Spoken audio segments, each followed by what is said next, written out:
Hello friends, Chris with beginningguitaronline.com. Today we're talking about classical guitar basics. In this segment, we're going over right-hand picking techniques for playing on a nylon string or classical guitar. One of the things that's most challenging for people when they first begin trying to add classical guitar to their repertoire or learn some of the basics of this beautiful and nuanced style of guitar playing is getting a good responsive tone out of the instrument. It's much easier to get a quick responsive tone out of an electric guitar or a steel string acoustic guitar. The guitars naturally respond faster with the steel strings. However, with just a little bit of attention to your right hand approach, you can get a great tone out of a classical guitar and add this wonderful style to your arsenal.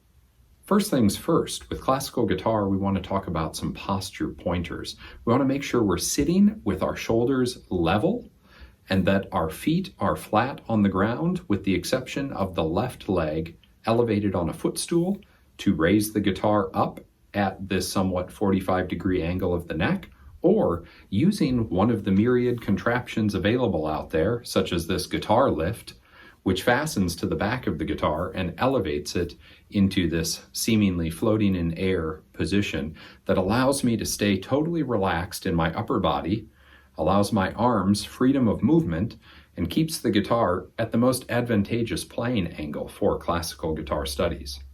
Once we've established good body positioning on a stool or a chair, then we can talk about bringing our right arm and our right hand to the strings to play. At this time, I'm just going to leave my left arm down relaxed with my hand resting on my knee, or you can place it on the upper bout of the guitar in a relaxed manner. We're just talking about the right hand, the terminology for the right hand fingers, and how we pluck the strings. First, I'm hanging my right arm down at my side. Then I'm gently bringing it up and draping it over the guitar.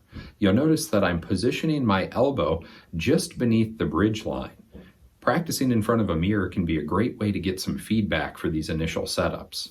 Again, relaxed arm, floating up, elbow just behind the bridge line here, and my wrist arched ever so slightly as my hand comes down onto the strings and my thumb placed on the sixth string just at the bottom of the rosette, the decorative pattern surrounding the sound hole. I'll keep my thumb on the sixth string here, and then I'm going to extend my index finger, my middle finger, and my ring finger, and allow my pinky to just hang out in a relaxed manner.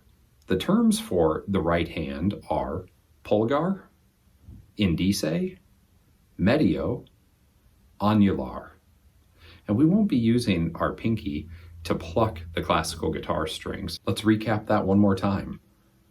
Bringing my arm up, my elbow just below the bridge line, my thumb resting on the sixth string low E at the bottom of the rosette. Then I'm extending indice, medio, and annular.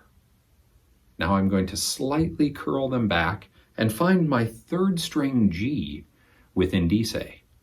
I'll find my second string B with medio, and my first string E with annular. I've now assigned a string to each finger.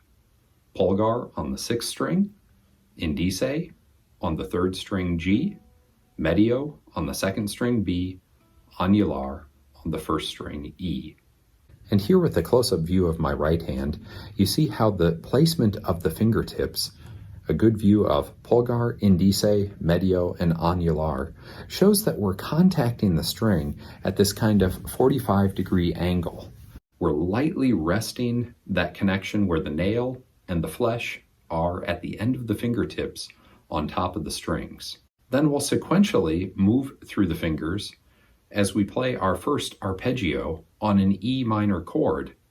The wonderful thing about the guitar is that the open strings of the sixth, third, second, and first put together make up an E minor triad. Thumb plucking on the sixth string, returning to its resting position. Indice plucking alone and returning to its resting position. Medio plucking alone returning to its resting position. Annular, playing the high E, returning to its resting position. Once again, in rhythm. 1, 2, 3, 4. Pulgar, rest, rest, rest. Indice, rest, rest, rest. Medio, rest, rest, rest. Annular, rest, rest, rest. I'm returning each finger to its home string after playing, allowing each finger to practice true independence from a preparatory position. After you feel comfortable, plucking with 4 beats of rest accompanying each finger, then decrease down to 2 beats of rest. Here we go. 1, 2, ready, play. 2, 2, 2, 2. Again, 2, ready, play. 2, 2, 2, 2. And then decrease down to 1 finger playing on each sequential beat.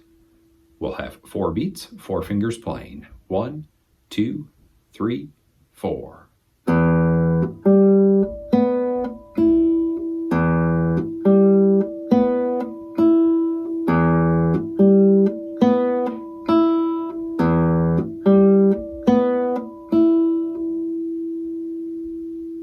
Doing this exercise with the right hand creates a good staccato texture of definition between each of the notes. Staccato is the musical term for short and stopped sounding notes.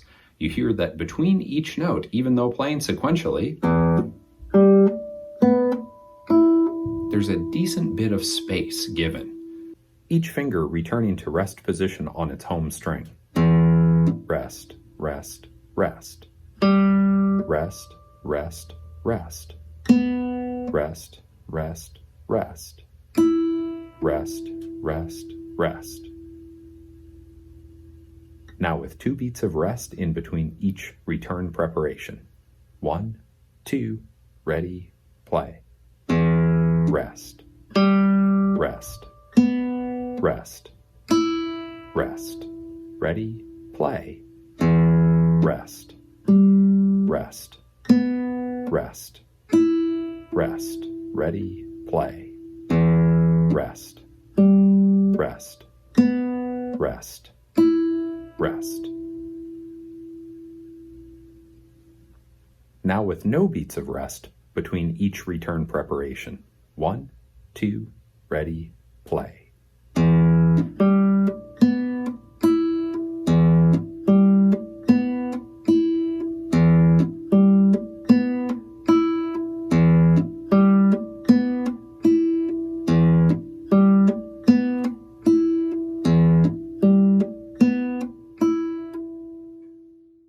What we can do next is play the same exercise with a legato tone.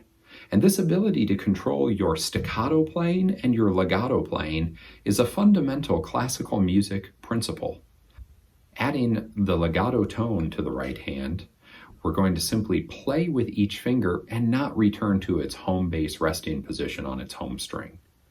For example, thumb, 2, still floating. Indice, 2, 3, now only medio and annular remain planted. Now just annular remains planted. I have no fingers planted on the string now. Going sequentially through our rhythmic beats helps us gain control over the finger placement and the attack.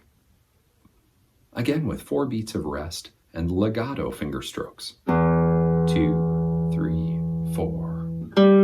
2, 3, 4. 2, 3, 4. 2, 3, 4.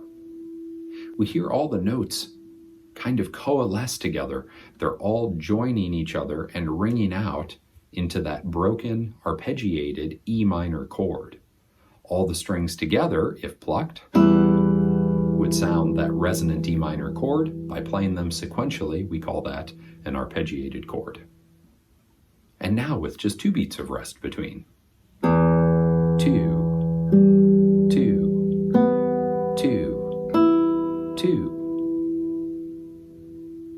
Once again. 2,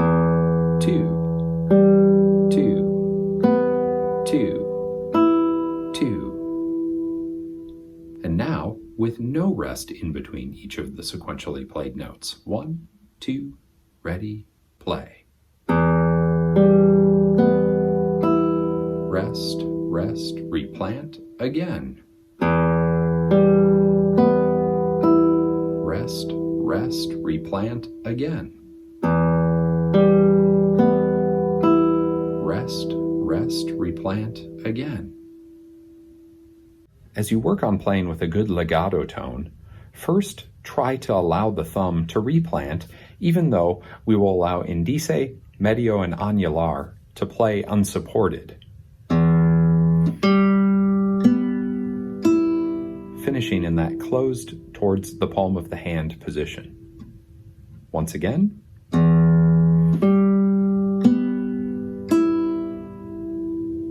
1, 2, ready, play.